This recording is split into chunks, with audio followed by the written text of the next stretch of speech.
Hello बच्चों, देखिए question number 1 exercise 1.2 का जो पांचवा क्वेश्चन है बता रहे हैं। ये क्वेश्चन कह रहा है कि जांच कीजिए कि क्या किसी प्राकृतिक संख्या n के लिए संख्या 6 की घात n अंक 0 पर समाप्त हो सकती है। तो समझिए बेटा, काफ़ी इंपॉर्टेंट क्वेश्चन है, कई बार पेपर में पूछा जा सका है। तो 6 की घात n भी पूछ सकता है, 9 की घात n या 4 की घात n भी पूछ सकता है। तो नियम क्या है? कोई भी संख्या 0 अंक पर, कोई भी संख्या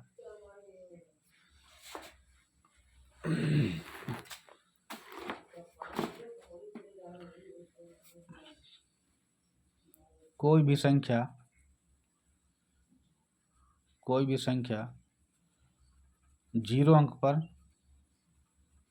तभी समाप्त होगी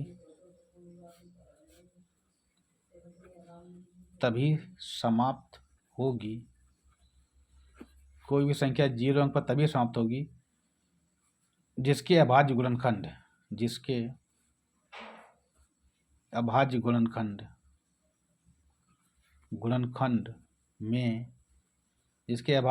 में कम से कम 2 गुणे 5 एक बार अवश्य आना चाहिए।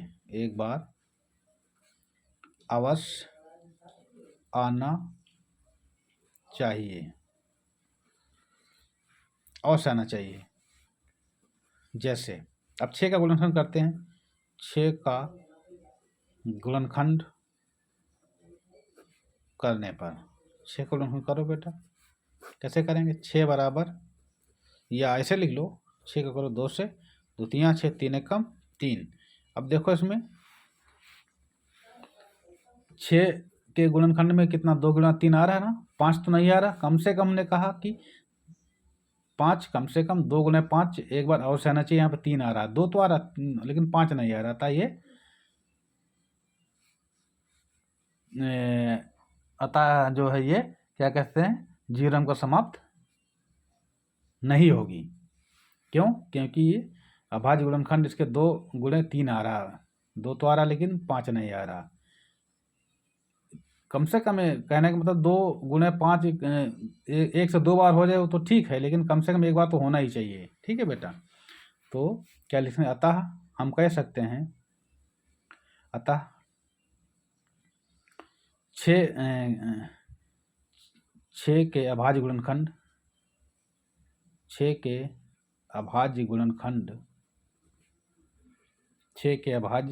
गुणनखंड 2 गुणे 5 के रूप का नहीं है,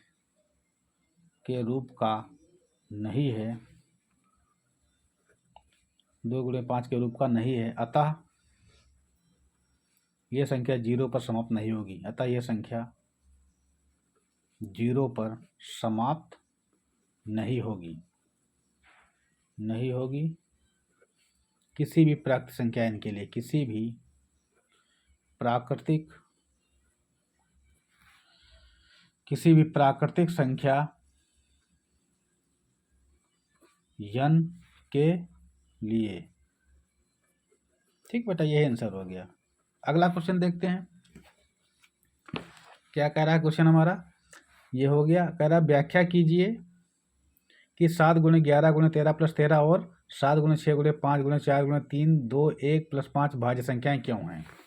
देखो इसको समझिए। भाज्य संख्याएं पहले बता चुके हैं वीडियो में। तो कह रहा है 7, इसका सॉल्यूशन देख लीजिए। 6 का 7 × 11 गुणे 11 13 प्लस 13। ठीक है बेटा? 7 गुणे 11 गुणे 13 प्लस 13। तो इसमें देखिए कॉमन क्या मिल रहा है? 13 कॉमन मिल रहा है। तो 7 गुणे 11 गुणे 1 प्लस 1 बराबर 13। 11 7 77, 77 एकम 77 प्लस 1 तो बराबर 13 गुणे 78। तो देखिए इसको गुणा 1 कर देने पर कोई भी फर्क नहीं पड़ेगा। तो क्या हो जाएगा? ये एक भाज्य संख्या है। क्यों? यह एक भाज्य संख्या है,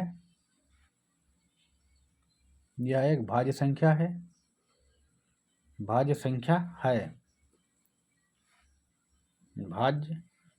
है भाज्य संख्या क्योंकि क्यों है, पहले ही बता दूं क्योंकि इसमें दो के अतिरिक्त और भी गुणनखंड हैं, दो के अतिरिक्त और गुणनखंड हैं, दो के अतिरिक्त भी गुणनखंड हैं, दो के अतिरिक्त भी गुणनखंड हैं,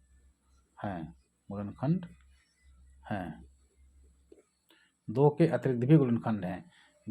भाई इसमें कह रहा है जो स्वयं से कटे या एक से कटे तो अभाज्य है। इसमें ये देखो इससे भी कट रही, इससे भी कट रही और इससे भी कट रही, तो कहने मतलब दो से इसके दो के अतिरिक्त भी गुणनखंड है, मतलब इसमें दो के अतिरिक्त भी गुणनखंड है, तो ये भाज्य संख्या है। भाज्य अभाज्य पहले ही बता चुके हैं। तो अगला इसमें अगला कह रहा है 7 × 6, 7 × 6 × 5 गुणे 4 गुणे 3 गुणे 2 गुणे 1 + 5। इसको देखो, इसमें 5 ये और ये कॉमन मिल रहा है, बचा के 7 गुणे 6 गुणे 4 गुणे 3 गुणे 2 गुणे 1 + 1। अब देखो 5 सछंग 42, ऐसे देख लो, 2 3 6 6 चौक 24, 24 6 का गुणा कर लो, सछंग 42 गुणे 24, ऐसे 2 3 6 6 चौक 24 और सछंग 42 गुणे 24 + 1।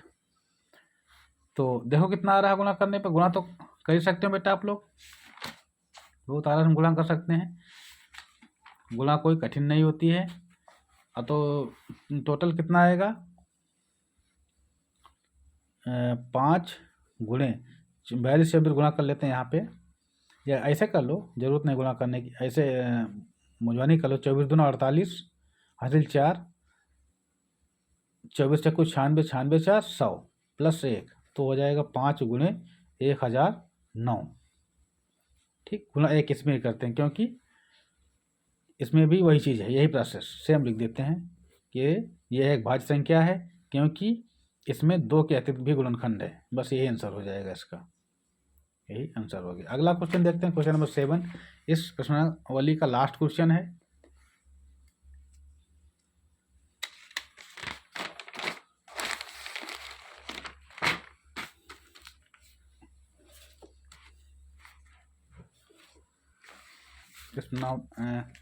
इसका लास्ट क्वेश्चन देखिए, क्वेश्चन नंबर 7,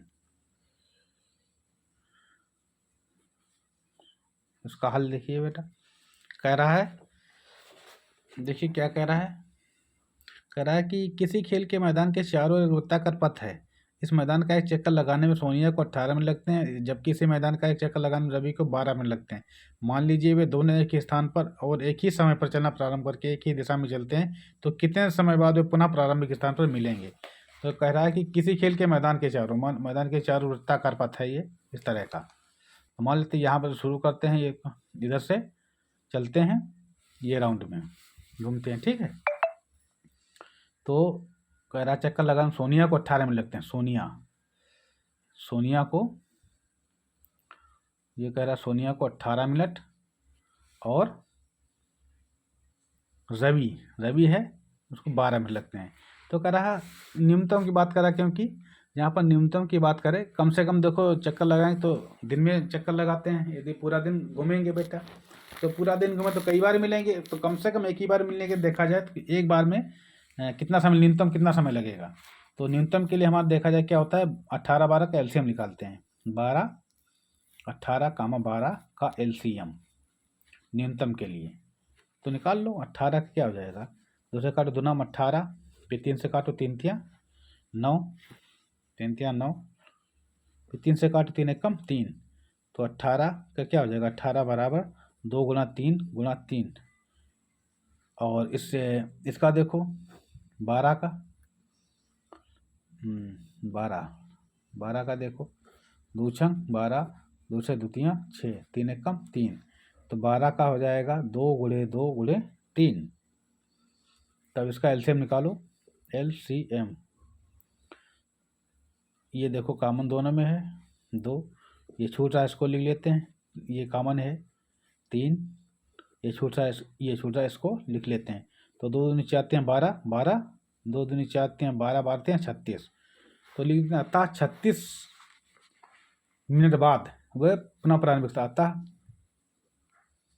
36 मिनट बाद वे पुनः प्रारंभिक